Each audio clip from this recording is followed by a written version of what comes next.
I went on to seek.com.au, started looking for jobs, sent out about 60 CVs, and then a week later I had my first interview over Skype.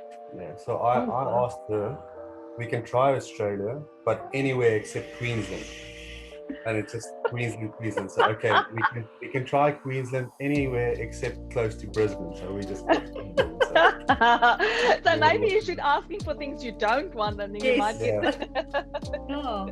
And I had a couple of Skype interviews, and then I had a really good interview, but then the job was given to an Australian, and the headmaster asked me if he could send my CV to their sister schools, because they're a group of about 13 schools, and he sent my CV, and I think within 5 days, one of the secretaries of our school contacted me and asked they want to set up a Skype interview, and a week later they offered me a job. Don't feel overwhelmed by the process, because it's a lot. It's so much that you need to do, but just think of, it's going to take me this amount of time, and let's say a year to get everything sorted, but a year compared to 50 years and generations of kids and grandkids, it's nothing.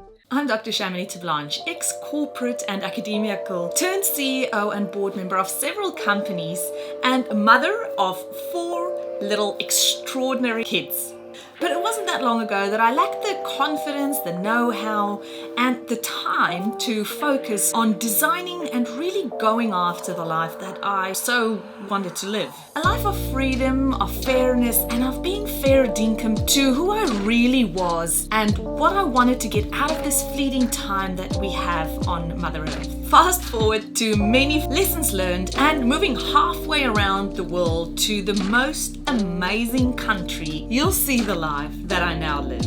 One that gives me more safety and freedom than I ever thought would be possible, and that really only existed as a daydream while I was living in South Africa. I created Chamonix TV to give you true spot advice on how you can also live a life in this amazing country, and so that you can see how another couple like us now live in Australia with 4 little kids here in Down Under.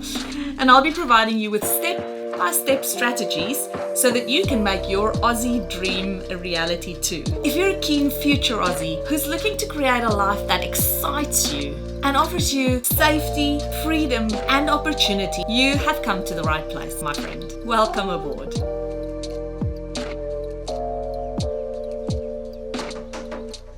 Hi there, guys. Thank you so much for joining me all the way from beautiful Brisbane. Wiam, I want to keep going back to the Afrikaans version, Wiam and Nelia. How are you guys doing? Well, how are you? Very well, thank you. It's school holidays, as you know. It's school holidays for you guys as well, isn't it? Yes. Yeah, so it's amazing. Yeah, you're having time off. Yes. So you guys both work usually? Yep. Yes. And your children, what are their ages? Our eldest is 7, and then we've got a little girl who is 5, and our youngest is 3. So boy, girl, boy. Yep. Yes. Oh, that's lovely. And the 2 eldest, I assume, go to school, and then your little girl, does she go to daycare? Little boy, yes, he goes to daycare. Sorry, Yeah. Little boy, that's right. Okay. And how long have you guys been in Australia for? A bit more than 2 years. Yeah. Do you feel like you've settled in yet? Yes, I know. Some areas, yes. Yes, it feels like we arrived here yesterday, but it also feels like we've been here forever. So it's a mixed bag sometimes. Mm-hmm. Where did you come from in South Africa? Kempton Park, Johannesburg. And you're now in Brisbane. Did you go directly from Kempton Park to Brisbane, or did you go somewhere else in between? Oh, well, just for the flight, or do you mean? No, to stay, to live. No, directly from Kempton Park to Brisbane. And tell me a little bit about your journey. How did you decide to firstly come to Australia? And how long ago was that? What was that sort of thought process that went through your mind? And then when did you finally arrive? Well, my wife loves this story to tell it, so she can tell. I'll just bump in if she Tell something on there. We initially looked at immigrating to Canada in 2013, and then I fell pregnant, and we decided, let's hang on a little longer. And then in 2016, I think I said to my husband, why don't we look at Australia? And he said, no ways. Never go to Australia. We might consider America first option, but it's so hard. So America or Canada, but never Australia. Yeah. And I asked, why not, may I ask? No, I just always, I think it's a sports thing. You always look at the Australians being arrogant and don't want to be there and whatever. But Yeah. we'll come back A to rugby it. thing. Okay. Yeah. and I emailed a friend of mine and asked what the process was of immigrating, and he sent me an email with this list of things, and I thought, nah, too much, too hard. I'm not even gonna go there. And then we left it, and then in 2018, the end of 2018, we both taught at a school in Gauteng, and there was a student who came to school only during first break always, and that student then, on that day, my husband caught him out and was taking him to the office, and he assaulted my husband. And the school didn't do anything about it, and the police didn't do anything about it, and we just thought, no, we can't live like this. Oh wow. So my wife, being the opportunist, just after that moment, please can we try Australia? And I said, just try wherever. Yeah.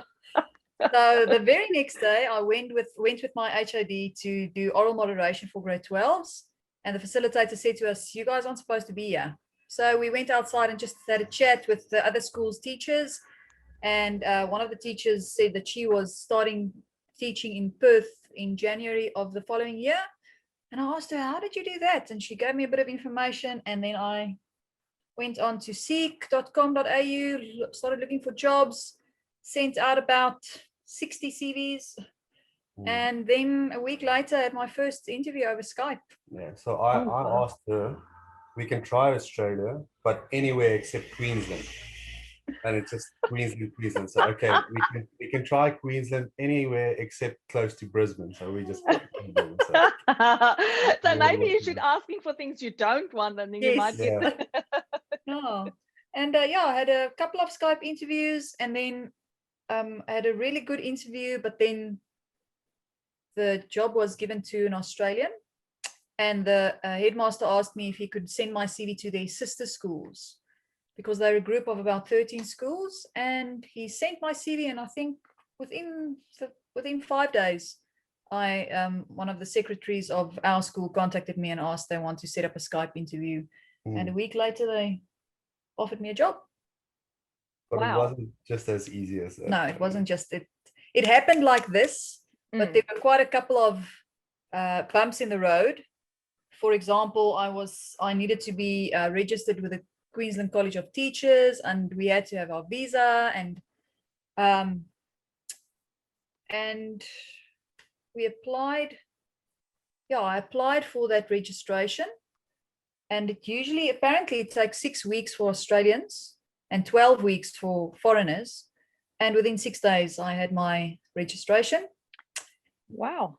Yes, so you can fast track it in a way, or it just happened like that? We just prayed. We prayed, yeah. Just said, Lord, please help us. We need to, yeah.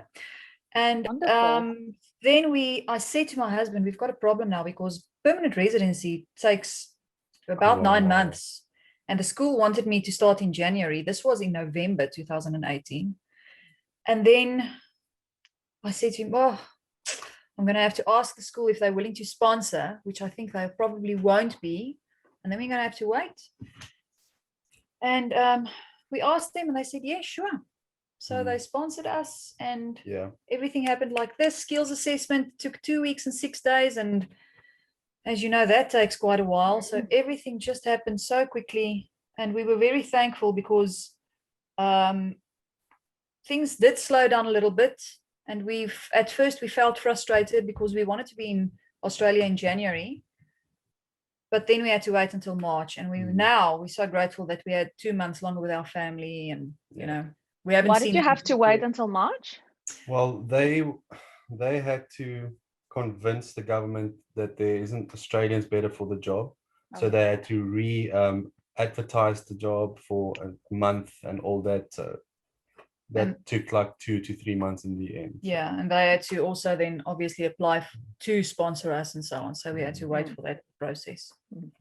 So you're both teachers then. What kind of specialities do you have? And is it both high school teachers? Yeah, you can start. Okay. Yeah, I'm an English teacher. We're on her visa. Yeah. Now also teaching history. So I'm at a high school. We're at a private Christian school. So from kindy up to grade 12, I'm at the high school and I teach English and history, and my husband's at the primary school, grade 3 and 4. And when you were assaulted in South Africa, was that at a primary school? No, that was high school. I was a 21-year-old student. Oh, right. Okay. Yeah. So just remind me, if you're a teacher, can you teach a primary school or a high school, or do you have to choose, or how does that process work? Since you taught high school in South Africa and now primary school in Australia. Well, there's a lot of teachers that was in secondary and they went down to primary. So I think you can do it. I don't know if you apply for the job, if they're going to ask you to do it. I really don't know if. My husband, I started in March 2019, and we ended up living with colleagues of mine. We stayed with friends for 10 days, and then they had to move to Townsville, and we didn't have anywhere to stay because we knew no one. And colleagues of ours offered for us. They said, come and stay in our house. So we stayed there for a week, and my husband got along so well with my colleague's husband. Yeah, I made friends with the Aussie. That he said to him, hey, are you interested in a job? I've already spoken to the principal. And yeah, so again, when we were in South Africa, we prayed and said, Lord, please, if possible, let my husband be able to find a job at my school, because we didn't know what we were going to do with the children. You know, they'd have to go to school, and it's quite expensive here. We weren't, used to, we didn't have our kids in a private school in South Africa. So yes, everything just fell into place. That's amazing. So how long after you arrived in Australia did you start working with Wiam? It was about 2 months. 2 or 3 months, I would say. About 6 weeks. You started on the 1st of May. Yeah. 2 months. And the kids, did they go to school straight away when you arrived? Well, no. We decided that I was going to homeschool the kids, and if I had got a job at our school, they will attend our school. So when I got the job, we decided they're going to go to school with us. So you're at the same school, but Wiam is just at the primary side, and you're at the top, the high school side. Okay, so you all go into the car in the morning together, and you drive to school, everybody, and get. Oh, how lovely is that? Yeah. And how far away from school do you live now? 12 km. Yeah, it's about 15 to 20 minutes, 12 k's. Oh, that's nothing. I'm assuming compared to what you did in Kempton Park. Yeah, it's quick. Because I know the traffic there is horrendous. I used to live in Centurion and work in Joburg, and it would take me an hour and a half one way. That's worse for you. That's terrible. So but yes, it's great that you guys can all get in the car together. Do they have daycare for the 3-year-old at school? Because I know the private schools often have that. There's a kindy, but you've got to be a certain age to be in there. But our private school, they don't have daycare, but we found a really amazing woman. The kids love her, and she loves the kids for daycare, and that worked out well. Yeah. Is that a family daycare? Family daycare, yes. Yeah. Okay. Yeah, that's great as well. Family daycare is usually just 4 kids maximum. Yes. That's great. And so subsequently, you said you started off living with your colleagues. How kind of them to let you guys come in and stay with them. So how did your house hunting go? And did you buy, or are you still renting? And tell us a little bit about that process, because I know sometimes that can be tricky. Yeah, the house hunting, yes, was quite tough, because I don't know why, but houses here they don't stay on the market for long. It's really busy and really full. So I was really picky in the beginning, didn't really find anything, and then I came to a point that I'm like, the first thing that's open that's in our budget, I'm just going to take. And we're still living here, and it's fine, and it's great, but we want to buy, and we are able to buy. We were able for the last year, But without your PR, your permanent residency, it's trickier, and you're gonna pay more on a deposit and insurance and all that. So we're just waiting for our PR, and then that's probably our next step to buy home. Okay, so what was the visa category that you came into Australia with? 482.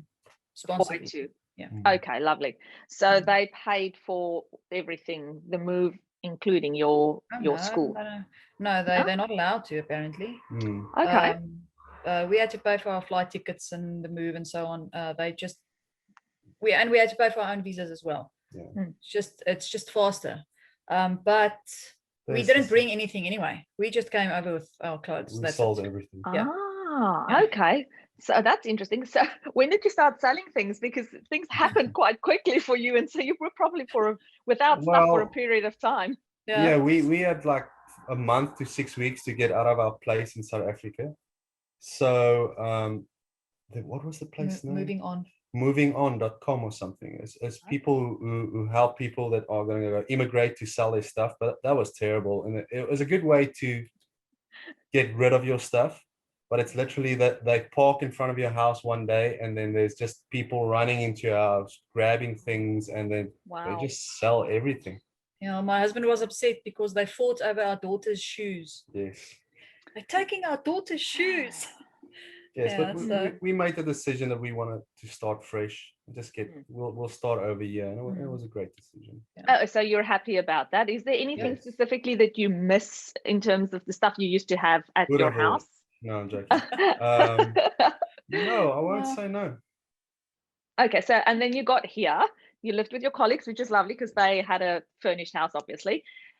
When did you start buying stuff to rebuild your new life here? Well, our South African friends who we stayed with for the 10 days, when they moved to Townsville, they wanted to get rid of a couple of things. So we bought like a fridge and a toaster and a kettle, and they gave us a lounge suite, and we had people at school say to us, hey, we've got a bed in our house that we don't use. Would you like it? So colleagues and strangers just giving you things that you needed. People were really kind. Yeah. So there are still a couple of things that we need, but we felt let's wait until we have our own place, and then we'll get what we really wanted. But at this stage, we've got everything we need. We've got beds, we've got all the basics we've got. So and a car, I assume. Yes. Yeah, we bought a car in the first, I think, 5 days. It was quite easy to get a car. Now, you came over with a 482, you said, and you're in the process of applying for PR. When you left South Africa, was that with the idea to leave indefinitely, or did you sort of think you'll come and try it out and potentially go back? No, we didn't have a lot of money, so we decided if we want to do this is for keeps. We got to go, and you guys will know precisely how it is. We can't go back and give our children no future, whatever. So there's no other choice. We're here for our kids, and there's a better future for them. And if you come here with the mindset that we can always go back, I don't fully think you're gonna fully commit to be here, because you always got that thing of, well, we can go back. And so I guess, Wiam, the question is, have you now accepted the Australians? Yes. Yes, Are they as arrogant as you thought they were? No, you got some of the bogans with their mullets and whatever that are weird, but they're that mostly seems like to be us. a trend these days. It's not Yes, like it it's is. bogans anymore. It's now like the hot thing to do, and I'm still like, ooh. It's probably the culture the closest to us, with their barbecues, not braais, but with braais, and they love to be outside and fish and whatever. They don't have the same humor. That's probably the hardest thing for us, but no, it's fine. Yeah, it takes a while to start understanding, because obviously they have humor and they don't understand our humor, but you catch on to it. I find it interesting how when I make these videos, people comment on my accent, and I'm like, what accent? You don't realize that you start talking the way that the Aussies do. Yeah. So because otherwise they don't understand you. Yeah, and also because you hear it all the time, and you just automatically start talking the way they do. One prime example is the letter H. In South Africa, we say H, and here I say H. And whenever I spell something over the phone for somebody, because my name is a H in, you see H, and if I say H, they're like, huh, it's what? They have no idea what that letter is. So yes, it's interesting how you just start being like the people around you. Now, talking about boerewors, because you mentioned that earlier, what are the South African goodies that you miss apart from boerewors, and have you started making any of those yourself? Oh, there's so many things we miss. We love food, so starting to make our own pregos. They don't know what a prego is here. It's just it feels like there's not as much variety in their food sometimes. It was in South Africa, like they don't have the societies and the boerewors. They just have their snags or sausages, and so there's a lot of stuff. Droewors, biltong, boerewors, pap. Spur. Pop. I'll bite my own hand off. Don't you guys have spur in Brisbane? Because we've got like 3 spurs here in WA. Yeah. We need to move. Don't brag. Yeah, no. But I'm curious because there's a lot of South Africans in Brisbane as well, and I know there's one in Sydney, but there's nothing here. Oh, okay. Wow. All right. Well, there's a business opportunity for somebody who's watching. I'm just writing it down quickly. Go for it. And I assume you have found the South African shops that sell biltong and these kinds of things. Yes. Yeah. Because there's quite a few of them around if you start looking. And okay, so you mentioned a lot of foods that you miss. Is there anything apart from friends and family? Because we all understand if you move countries, even if you move cities, that you will miss the people who you had near you in the previous place. But is there anything specifically else that you miss a lot? We miss our church. We've found a really good church, but I guess it'd probably go with the culture. Even though we say that it's probably the closest to South African culture, but it's still not your culture. Miss speaking Afrikaans. Sometimes you struggle to express yourself. Yes. And there's just things you can say in Afrikaans that nobody will. You can't express yourself in another way. So we miss that. What else? I miss like a Wildsplaasbraai. High felt fires. Well, you can try and grill some or barbecue some kangaroo. Yeah. Wiam, what did you say the other day you miss? Wiam says he misses South African winters because it doesn't cool down in Brisbane. Yes. It's well, come to Perth. You can. It's a bit more deserty winter here, so it gets cooler. Okay, so we've spoken about the things that you miss. Tell me, what's the best thing for you about living in Australia? Well, best thing, I can sleep with my windows open. My doors are open at night. My kids can run for 400 meters in front of us in the park. I don't have to keep them with me. It's that feeling of they can be safe. They can play. We remember the last few days in South Africa, and maybe we were just paranoid, but if we went to a mall, they have to stay with us. You are there. We're connected to the hip, and don't really let them play outside or whatever. But yeah, they can play. They can be kids, and that's probably the best thing of Australia for me at the moment. Do you still speak Afrikaans to them? Yes. Only Afrikaans. My father is English, so when we were in South Africa, I spoke English to them, and Wiam spoke Afrikaans. And as soon as we knew we were coming over, I started speaking Afrikaans. I said, no, they'll get enough English here, so we speak only Afrikaans at home. Okay, so they're fully bilingual now. Yes. And no dramas with that. That's great. Yeah. But in the end, we always see people are so worried about how their children are going to adapt. And then the children adapt long before the parents have adapted. It's like they're long forgotten about South Africa and what happens there. They're just so happy about their new friends and settling in with school. So do your children do some extracurricular activities or sport or culture or any of those kinds of instruments or something? They're still young. We started with Luke with some sport last year, but it was really busy. Every single Saturday. Every Saturday and every Wednesday. So we decided, because Australia's so open and Queensland, that we rather go camping for a weekend together and spend time together than spend it next to a sports field. But there's so many opportunities for sport and music everywhere that if we get to that age, they probably will. But for now, it's still just family time. So have you traveled much in Australia then? Pre-COVID, I assume. Yeah, we've done some traveling in Queensland and we've barely scratched the surface. Yeah. We've been to the Gold Coast, we've been to Sunshine Coast. We want to go up north more. But if COVID's done, but yeah, we want to go visit everything.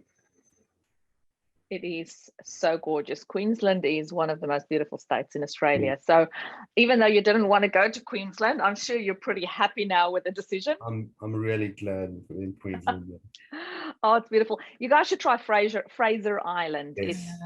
My husband really wants that's on the list, don't worry. It's really nice. And even if you don't have a 4x4, because we didn't have one at the time, we just rented one and then go over with that, and then you can hand it back to them with full of sand and sea spray. And they even have the camp gear that you can rent. Yeah. Well, even the nice thing here, we can go to Stradbroke Island. And there's campsites, whatever. You go over with the ferry and the fishing is great. And it's so many places in Queensland. Yeah. Oh, it's beautiful there. Okay. So, you know that our viewers who are in South Africa would still love to come to Australia. What would be your advice on what they should do to get here? And would you suggest that they come? Oh, yes, definitely. I would. A friend of mine said to me the other day that they're immigrating on the 15th of May. And I said to her, as soon as April comes, quit your job, go to your parents and just spend time with them before you make the move. So that's one thing I'd say. And the other thing I'd say is don't feel overwhelmed by the process, because it's a lot. It's so much that you need to do. But just think of, it's going to take me this amount of time, and let's say a year to get everything sorted. But a year compared to 50 years and generations of kids and grandkids, it's nothing. So do it little by little and eat the elephant, because it's so worth it. I would agree with the process. When you're in it, it seems impossible. And it's so stressful. Yes, and it's going to take forever. But if you just keep on jabbing along at it, you'll get there. You'll get there. Did you guys do your own visa application? Because you mentioned you paid for it yourself, or did you use an agent? We used an agent. Yes. And then when we applied for our permanent residency, the agent was no longer able to help us. Because of COVID. So we're in it alone now, but with a 482 to get over, we had an agent, and then with PR, no agent. And are you finding it pretty okay to do the application yourself for PR? Well, I would just say that there was a lot of things we could have done ourselves with the application the first time. But the good thing about having an agent is there was one or two opportunities we wanted to do something and said, no, that's against the law. They will throw your thing out right away. So it technically you can do it, but there's a lot of, how can I say, catch-22s that we don't know about, agents do, that really helped us. So I would say people, you need an agent. Okay, good. Well, I'm glad that you had a good experience and that you're now going at it on your own. But if you've been through it sort of once, you have a better idea. I mean, you're living here now, so it's more comfortable for you to just, I guess, understand what it is that they're referring to, often with the language, because sometimes, the way that they phrase things that you need, you're in South Africa, you're like, what's that? Or why? What are you talking about? Thank you so much for sharing your story with us. That's absolutely lovely to hear how you didn't initially want to come to Australia and have now grown to like it. The last question is, do you support the Wallabies or the Springboks? Rugby, it's the Springboks. My heart's still there, can't go away. Cricket? The Aussies. Don't say that too much. Funny. Oh, well, it's great that you can still live in a country where sport is such a big part of the way of life and how people do it. I find it interesting to see what the variety of sport is that's being offered here. It's like my mouth just falls open every time I hear of all these new kinds of things that people can do. I come from a small country town in Mpumalanga, and like we literally had 3 things to choose from. It's like running or verspring, long jump. Thank you. And hockey, I think, but that was even in high school, not even in primary school. So yeah, so it was great fun. Now I'm going to get people putting comments below. But you could also do this, and there was also this that you could do. You know how it goes. Yeah. You start singling out a few things. But yeah, basically the point is just that the variety where I come from was really small. But now I do live in a city, so there are more options in cities. I do appreciate that.